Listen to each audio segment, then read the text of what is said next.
ഇനി ഇന്ത്യൻ ഭരണഘടനയുടെ പ്രധാന സവിശേഷതകൾ അല്ലെങ്കിൽ നമുക്ക് എന്തെന്ന് പറയാം, ഫീച്ചേഴ്സ് ഏതൊക്കെയാണെന്ന് പറഞ്ഞ് നമുക്ക് ചോദിക്കാം പരീക്ഷയ്ക്ക്. പ്രധാന സവിശേഷതകൾ.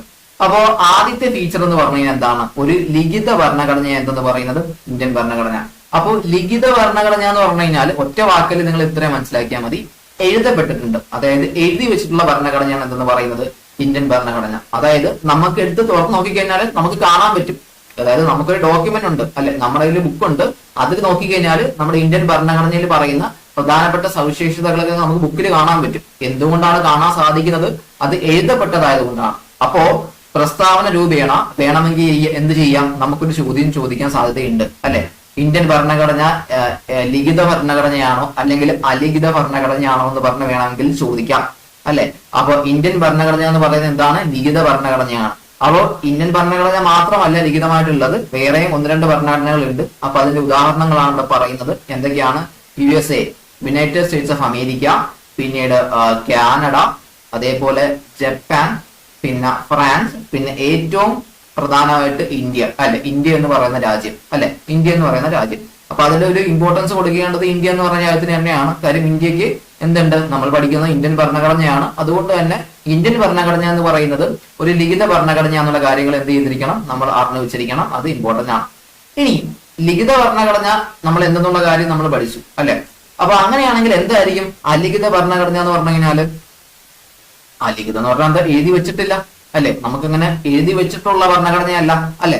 അപ്പം ലിഖിതം എന്താണോ അതിന് നേർ വിപരീതമാണ് എന്ന് പറയുന്നത് അലിഖിത ഭരണഘടന എന്ന് പറയുന്നത് അല്ലെ. അപ്പം അലിഖിത ഭരണഘടനകൾക്ക് നമുക്ക് ഉദാഹരണമായിട്ട് നമുക്ക് പറയാൻ സാധിക്കുന്നെന്ന് പറഞ്ഞു കഴിഞ്ഞാല് UK, ന്യൂസിലാൻഡ്, ഇസ്രായേൽ. അപ്പൊ എല്ലാ ഉദാഹരണങ്ങളൊന്നും അറിയേണ്ട കാര്യമില്ല, അങ്ങനെ ചോദിക്കാറില്ല. PSC ചോദിക്കാറുള്ളത് ഇങ്ങനെയാണ്, അതായത് ഇന്ത്യൻ ഭരണഘടന ഒരു ലിഖിത ഭരണഘടനയാണോ എന്ന് പറഞ്ഞ് പ്രസ്താവന രൂപേണ ചോദിക്കാം. അല്ലാതെ രാജ്യങ്ങൾ തന്നിട്ട് ഏതിലാണ് ലിഖിത ഭരണഘടന ഉള്ളത് എന്ന് പറയുന്നൊരു ചോദ്യം നമ്മൾ ഇതുവരെ കണ്ടിട്ടില്ല. ചിലപ്പോൾ ചോദിക്കാം. ഇനി അങ്ങനെ ചോദിച്ചു കഴിഞ്ഞാൽ നിങ്ങൾക്ക് ഈ ഒരു ഉദാഹരണങ്ങൾ അറിയണം. അപ്പൊ ഇത്രയും ഉദാഹരണങ്ങൾ എന്ത് ചെയ്താൽ മതി, ഒന്ന് അറിഞ്ഞു വെച്ചാൽ മതി. ഇനി ചോദിക്കുകയാണെങ്കിൽ, അതായത് ഇനി വരുന്ന മത്സര പരീക്ഷകൾക്ക് ചോദിക്കുകയാണെന്നുണ്ടെങ്കിൽ എന്ത് ചെയ്താൽ മതി, നമുക്ക് ചെയ്യാൻ വേണ്ടി പറ്റും. അപ്പം അതിനു വേണ്ടി നിങ്ങൾ എന്ത് ചെയ്താൽ മതി, ഒന്ന് അറിഞ്ഞു വെച്ചിരുന്നാൽ മതി. ഓക്കെ. അപ്പോ എന്താണ് ലിഖിത ഭരണഘടന എന്ന് നമ്മൾ പറഞ്ഞു. അതേപോലെ തന്നെ എന്താണ് നമ്മൾ അലിഖിത ഭരണഘടന എന്ന് നമ്മൾ ചർച്ച ചെയ്തു. ഇനി അതേപോലെ തന്നെ നമ്മുടെ ഇന്ത്യൻ ഭരണഘടനയിൽ പറയുന്ന വേറെ രണ്ട് സവിശേഷതകളാണെന്ന് പറയുന്നത് ഫെഡറൽ ഭരണഘടനയും അതേപോലെ തന്നെ ഏകീകൃത ഭരണഘടനയും. രണ്ടും നമുക്ക് ഇമ്പോർട്ടന്റ് ആണ്. നമ്മുടെ ഭരണഘടനയുടെ ഒരു ഫൗണ്ടേഷൻ അല്ലെങ്കിൽ അതിന്റെ ഒരു അടിസ്ഥാനം ഇരിക്കുന്നത് ഈ ഒരു ഫീച്ചറിലാണ്. അതായത് ഫെഡറൽ ഭരണഘടനയും അതേപോലെ ഏകീകൃത ഭരണഘടനയും. ഇത് രണ്ടും നമ്മളെ സംബന്ധിച്ച് അത്യാവശ്യം പ്രാധാന്യമുള്ളത് തന്നെയാണ് അല്ലെ. അപ്പോ ഫെഡറൽ ഭരണഘടന എന്ന് പറഞ്ഞു കഴിഞ്ഞാല് ഫെഡറൽ ഭരണഘടനയെ കുറിച്ച് അറിയുന്നതിന് മുമ്പായിട്ട് എന്താണ് ഫെഡറേഷൻ? ഫെഡറേഷൻ എന്ന് പറയുന്ന ഒരു വാക്കുണ്ട്. ഫെഡറേഷൻ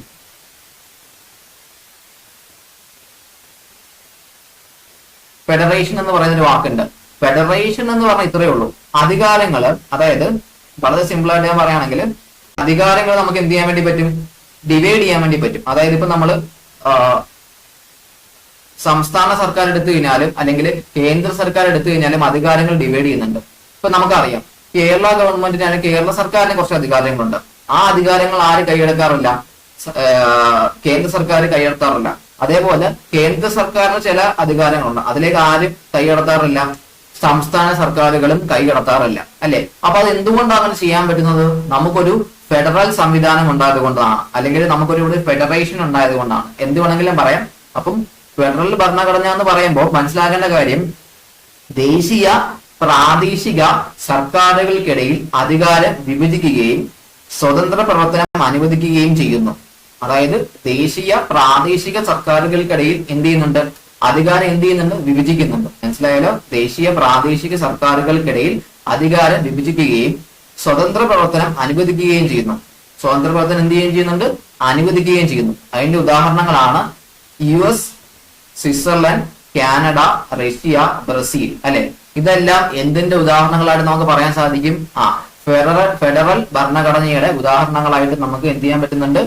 പറയാൻ സാധിക്കുന്നുണ്ട്. ഓക്കെ. അപ്പോ ഫെഡറൽ എന്ന് പറഞ്ഞാൽ നമ്മൾ മനസ്സിലായി രണ്ട് ഗവൺമെന്റുകൾ അല്ലെങ്കിൽ രണ്ട് സർക്കാരുകൾ, ദേശീയ സർക്കാർ എടുത്തു കഴിഞ്ഞാലും അല്ലെങ്കിൽ ഒരു പ്രാദേശിക സർക്കാർ എടുത്തു കഴിഞ്ഞാലും അവർ തമ്മിൽ അധികാരങ്ങൾ എന്ത് ചെയ്യുന്നുണ്ട്? വിഭജിക്കുന്നുണ്ട്. രണ്ടുപേർക്കും രണ്ട് തരത്തിലുള്ള അധികാരങ്ങൾ പറയുന്നുണ്ട്. അപ്പൊ അത് ഏതൊക്കെ ഭരണഘടനയിൽ കാണാൻ സാധിക്കുമോ അവിടെയെല്ലാം ആ ഭരണഘടനയെല്ലാം നമുക്ക് എന്തെന്ന് പറയാൻ സാധിക്കും, ഫെഡറൽ ഭരണഘടനയാണ് എന്നുള്ള കാര്യം നമുക്ക് പറയാൻ വേണ്ടി സാധിക്കും.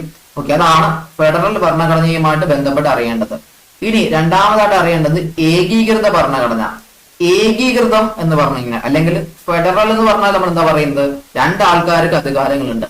ഏകീകൃതം എന്ന് പറഞ്ഞാൽ എന്താ, രണ്ടും കൂടെ മടക്കി ഒരാൾക്ക് മാത്രം അധികാരം വരും.